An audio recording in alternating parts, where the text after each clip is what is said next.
Hi, welcome to my show. Today's guest is Ron Herron, and if I said this right, That's close. it's close. Yeah. Okay, that's good. And I met Ron. He's an author of 7 books. So, Seven. And I met him at the Rochester Writers Group, which he's been a part of for at least 12 years. 12 Yeah. years. Yeah. Well, welcome, Ron. Thank you. I know that you have a new book that's out, so we're going to talk about that. But before we dive into the new book, I'd like to know a little bit about your history when you started writing. And then I just found out something new today about your ancestors, which I said we need to talk about that. That's exciting. I love that Okay. kind of stuff. Okay. So yeah, tell us a little bit about where you're from and when you started writing. Well, I grew up in Michigan. I was actually born in Cookeville, Tennessee, but I've lived up here in Michigan since I was an infant. Started writing. I've written as long as I can remember. I remember submitting my first story when I was 17. I didn't sell it, but I submitted. But So I you wrote. had the courage at that time. But I had several purchased while I was in college. I wrote, for some of the magazines that used to exist back in the 60s. And I didn't do much else with it. I wrote for myself. I'd write short stories, and I read a lot. And it wasn't until I retired from the 9 to 5, and I retired early, that I thought maybe I should do something with those. And I took a lot of the short stories I had and rewrote them and tied, because a lot of early short stories were about some of the same characters. So I took those and combined and put them all together, wrote some new material to go with it, and turned it into Reichhold Street, which was my first novel. So when you say you retired early, so was your intention to be writing or No, no? I had I'd worked for ad agencies and commercial art studios, and I worked for GM for 30 years in their public relations and marketing staff. And I wrote everything from press releases to you name it. But the fiction I did was just for me until I retired, and and again it was originally just for me. I didn't know if anybody'd ever see it. But I put it together in that first book, and I thought, well, I'll see what people think of it, and I entered it in. It was readers' favorite at a contest, and I'd gotten them. I took advantage of their free review, and they gave me some 5-star reviews. So, what the heck? I'll send it into their contest, and I won a gold medal that year. Oh wow! And so that was the only incentive I needed. Hey, people like this. And then that made me spend the money and send it into Kirkus Reviews. I don't know if you're familiar with Kirkus. Yes, That's yes, a very prestigious review organization. They're also known for being very harsh. But when I self-published, I independently published. There's a story behind that too. And Kirkus had started a new thing for independent publishers, independent authors. If you went through one of the big publishing houses and got a bad review, you got a bad review. They published it anyway. If you were independent and you got a bad review, well, they gave you the option of seeing your review before you did anything with it. This is your first. That was the first one. Yes. Skillfully written and emotionally charged. Exactly. Yeah, that was when I sent it to them. I got back that was the tagline: skillfully written and emotionally charged. And so Kirkus liked it. That helped get it into the library, because the libraries wouldn't take independent publishers before. Okay. So the Lake Orion Library has it. I know the Ferndale Library, because I grew up in Ferndale. They have all of my books now. It may be other places, I just haven't looked. But it was interesting to find out how many people have actually liked it, which surprised me. I mean, I thought I was writing for myself. Yes, I saw that you have a lot of good reviews. aside like the Amazon reviews. So aside Yeah, from the the Amazon yeah. reviews were good, and some independent review organizations for all my books. So I just kept writing. Reichhold Street, that's gone into a series of, there's 4 novels. When would you say you started that book? How many years ago would you say? Well, like I said, the shorts, some of the short stories existed and existed for a while, but I didn't put it together into a book. Like I say, until I retired. Now, I retired in 2008. I had just turned 60, and I said that 2008. So this was so about 11 years 11 ago. years ago. So within that 11 years, you've published 7 books. Actually, it's less than that because I looked for an agent for the first probably 2.5 years. Couldn't find one. Okay. I couldn't find anybody So it's willing. just the decision started of you wanting to write and get your material out in 2008. Well, after you retired. 2008. I actually published. By the time you organized everything in your you I said think it was- independently, so right. you started a company, obviously. Yeah. Yeah, my own publishing company. Reichhold Street. I think it came out in 2012, and that was the year I submitted it to Reader's Favorite. So I've written 5 novels and 2 books of short stories since 2012. Okay. So and is this your main focus? Do you do anything else? Any other type of work, or do you just focus on No, writing? that's it. I mean, I have a blog. Once I got into this for a couple of years, I started a blog about independent writing for independent authors and people Where that you also want to interview authors, you said also. Yeah, and I have interviewed a few authors, but mostly I just talk about the business of writing. So what is the business of writing? So right now you're writing full time. So how do you structure your schedule so that you can become productive, but at the same time you are able to reach your audience? Well, that's a good question. I just write. I write all the time. I mean, I may get up in the morning and before I have breakfast, I'll sit down and write. I'll have an idea. Right now, I'm working on 3 new books, 3 totally different books. So then, does that mean you don't put too much energy or you don't invest too much time into the marketing? Do you feel that that's something that is? I do so a little bit on the marketing. That's where the blog came in. I'm Mm-hmm. in all of the social media. Mm-hmm. I'm on Instagram and Pinterest and Twitter and Facebook and I don't spend a lot of time there. And you're involved with some communities. You're, like the Rochester. The Writers Rochester Group. I think you Writers. go every single I've time. Michael has had 12 fall conferences and 8 spring conferences, and I've only missed 1 spring conference. I know. Sonia was telling me the other day. I've been at all of them.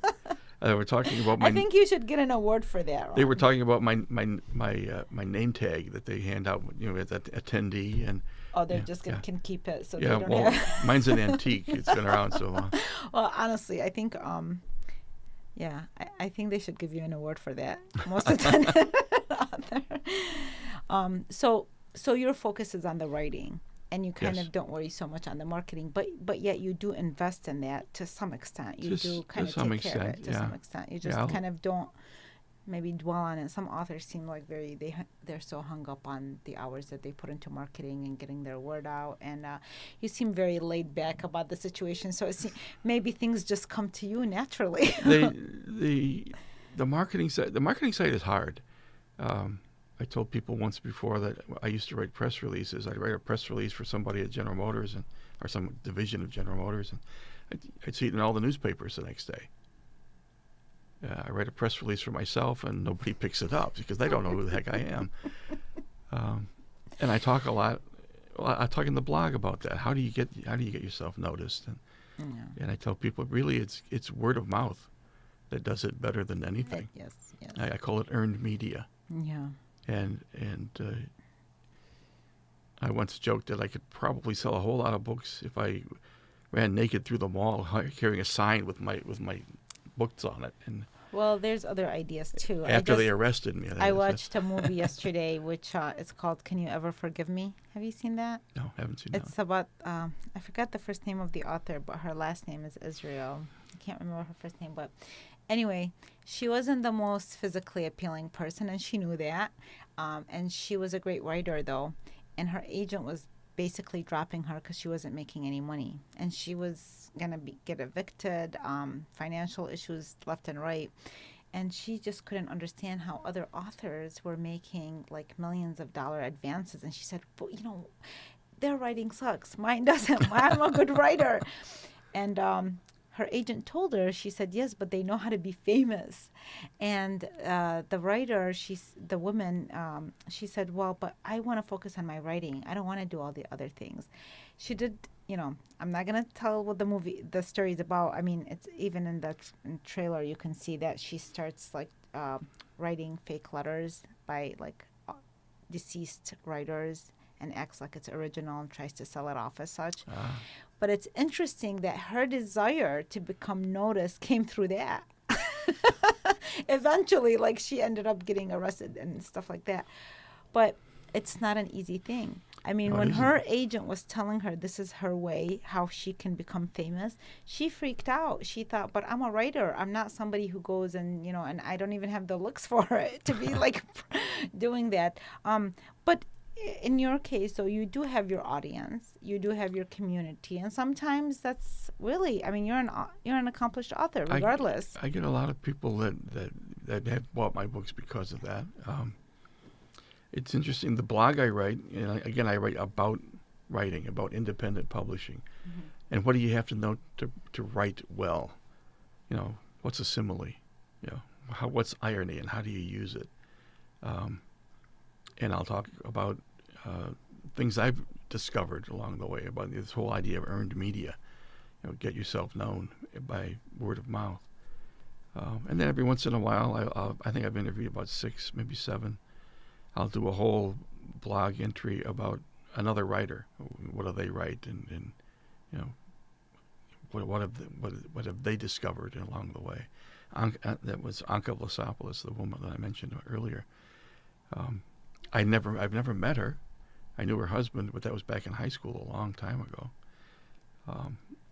But I knew she was a writer, and I reached out and said, here's my blog, would you like to be interviewed?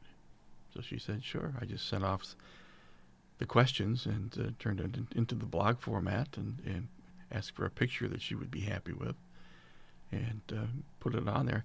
It helps sometimes with the writers because I put links to their sale pages. I'll put a link there. The picture of their book will link to where you can buy it. Those kinds of things. And your followers will have the opportunity to see that. And my people that follow me can see it. And it's working in that sense because I have over 20,000 followers on the blog, which surprised me. But I have that on my Twitter feed too, and I don't do anything there except every once in a while I'll say something about I've got a new book coming or I'm going to be at such and such. I'll be at the Sterling Fest, book sale or whatever. Or I'll retweet something from other authors. And I get a lot of people following me because of that. A lot of other authors follow me. I need to find somebody to get all these people to buy books, and I'd be much better off. But yeah, the following is the easy part. The buying the book is a little bit of a more challenging part. But I'd like to talk about your current book, and it somehow relates. I don't know. You showed me a trailer, and then you were telling me about your ancestors, and there's a connection there. yeah, Kind of, yeah. kind of, yeah. So I am going to show the trailer, and then after that, we can talk a little bit about your ancestors, and Oh, okay. you can share. Okay. Sure.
But this is a fiction.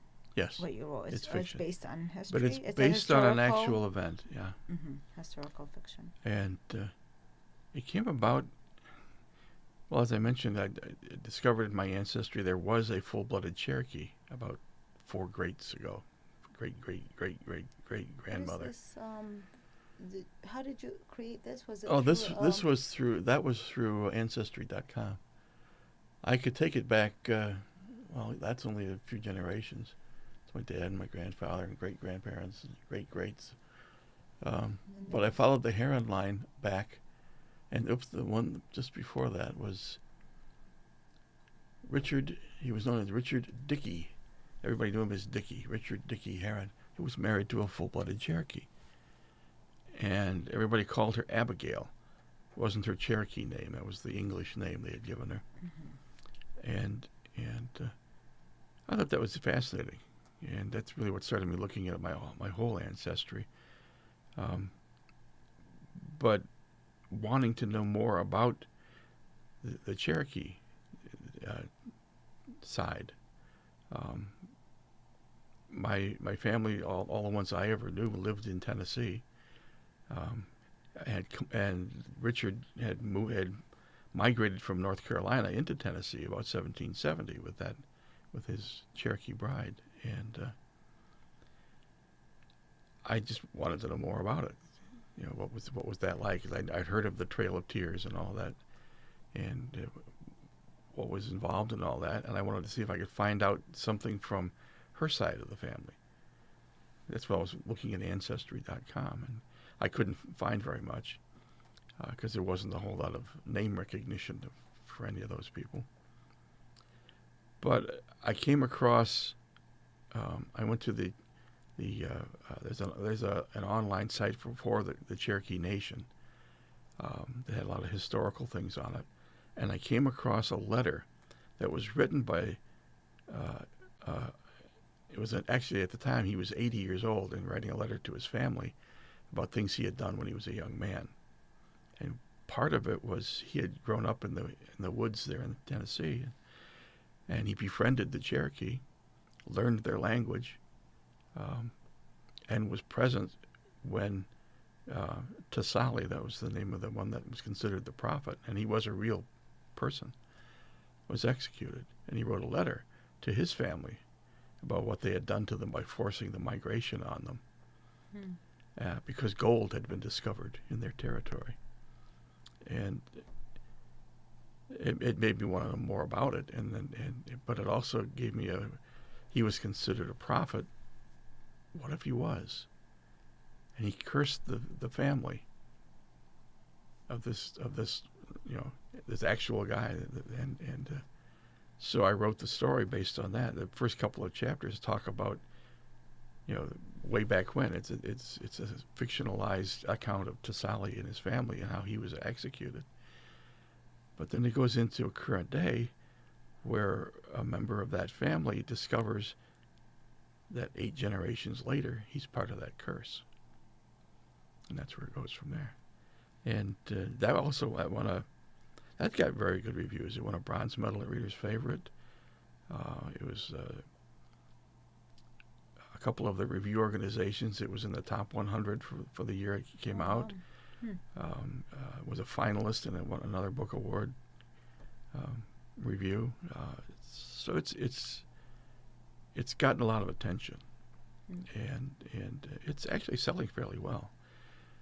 But well, congratulations on its publication and its thank you. success. And given with all the work that you do, you're very productive as a writer. Is there anything teachings that you could give a writer, maybe an emerging writer?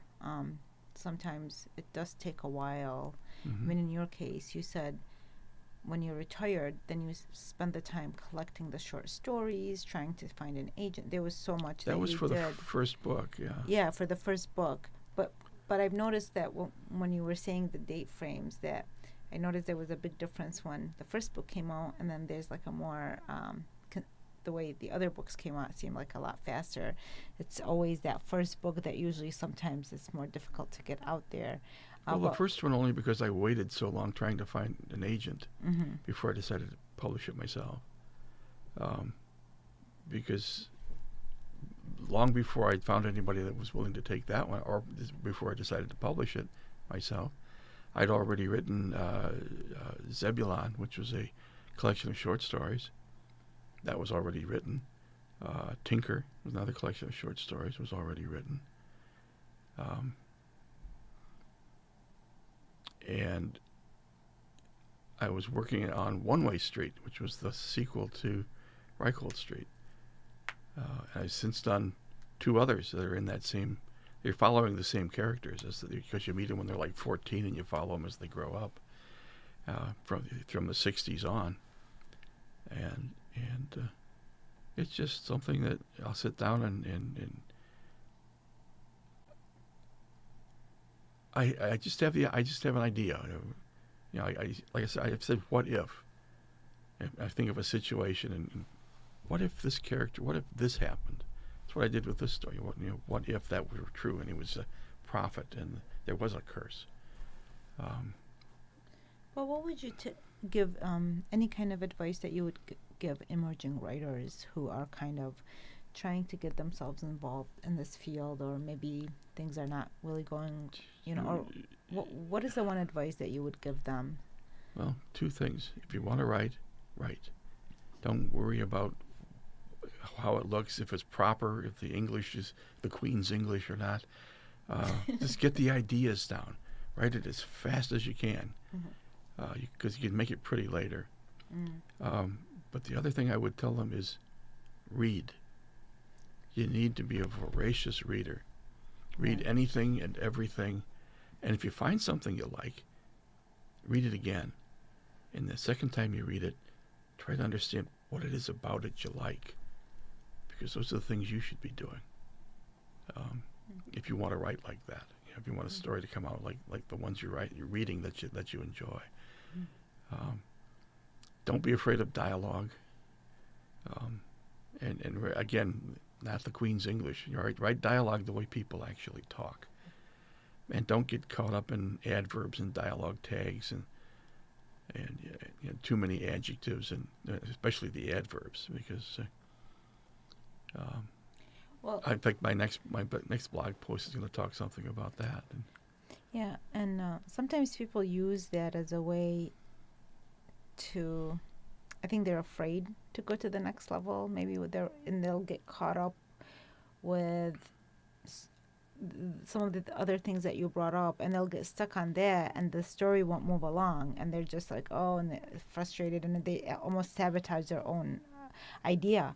Because you're right. I think once you put it out there, there's so many revisions that a book goes through, especially if it's your first book. We take it to writing groups. We send it to editors. We have to proofread it. There's there's a process to that. But to get the first draft out is very important. And it'll give you the confidence to go back to it and just clean up all the other areas and add and take away whatever you need to, and create those kind of sentences that you feel like they're your own voice. When you realize that you're just telling people what happened, you're not showing them. People are much more likely to keep reading if they can see it in their mind's eye, if it unfolds in front of them. If somebody's just telling them that this happened, it's like, oh, okay, well, let's go to the next chapter. Yes. Or maybe let's go to the next book. Yeah. Right. So those are the kinds of things I talk about. Make sure that you don't depend on adverbs. Make sure you're showing, not telling. If you've seen my website, you saw the tagline right at the top. It's an Anton, it's a Chekhov quote. Don't tell me the moon is shining. Show me the glint of light on broken glass.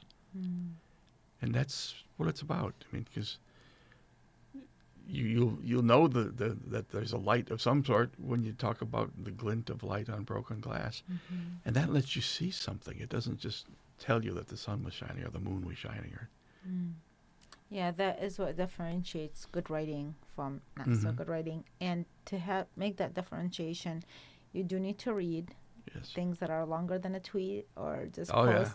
And I like to read short things. I get on social media and I like to check that out. But that's for a different side of me that just kind of wants to play around with that. But with a more serious, when I get more serious into my book, I actually do like, that's when I like to read a book, because it brings me back to that depth Hmm. and that longevity that we miss out on social media, with everything just snapping with characters, this many sentences.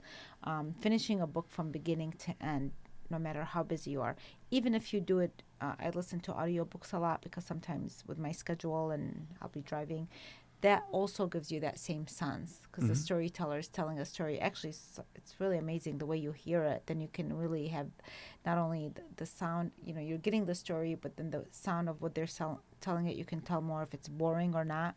So there's many ways that you can read it that's available to you nowadays. But you said that you're working on 3 projects right now, kind Right. of Yeah. simultaneously. One is a one is an extension. It's the next in the Reichold Street series. I call it the Reichold Street series. Mm-hmm. Um, at one point, I only attended for 2, but now there's 4, and I'm working on a 5th one. Mm-hmm. Now these kids that you met when they were 14, now they're older, Older, okay. and life is different, and you've gone through all the trials with them for all these years. And And what about the second book? second book is actually it's a sequel to Blood Lake, Okay. and talk about the guy who discovered the curse. Well, now it's his son's turn, because it follows the bloodline Oh God. Wow. And what happens to him. And the third book? Third book is it's brand new for me. My late father-in-law uh, came. Well, he didn't. He was born here, but his family came from Germany and Austria, Mm-hmm. and prior to World War One, and he had an aunt who kept a journal about all the stuff that happened in her life over when it was still Austria-Hungary, and he got a copy of it, and he translated it because he could read German, and he translated it and made a copy for the whole the family, my wife and my brother and sister-in-law, just so we know something about the family. And it's interesting because it was her perspective on the stuff that was going on, um, from the turn of the century. I mean, the turn of the 1900s into World War One and into World War Two, and the fact they were displaced after the war because they were German, and So, they lived there in Austria-Hungary for generations, but they got kicked out because they were German, and everybody was all ticked and off at the Germans. and you're going to be writing about that? I'm taking that and turning that into a fiction story, Oh my gosh, and I'm trying to write it from her perspective. you're going to And be right. We're like out of time. I didn't even realize, because I'm like so intrigued by the stories that you're sharing, but we're out of time. And so you have 3. Check out his website. I showed it many times. Thank you so much for coming. We look forward to more books coming out, and I really appreciate that you came out here. And I think I particularly like that last book that you were talking about. That's like kind of my kind of thing. Thank you. Thank you. well, thank you for having me.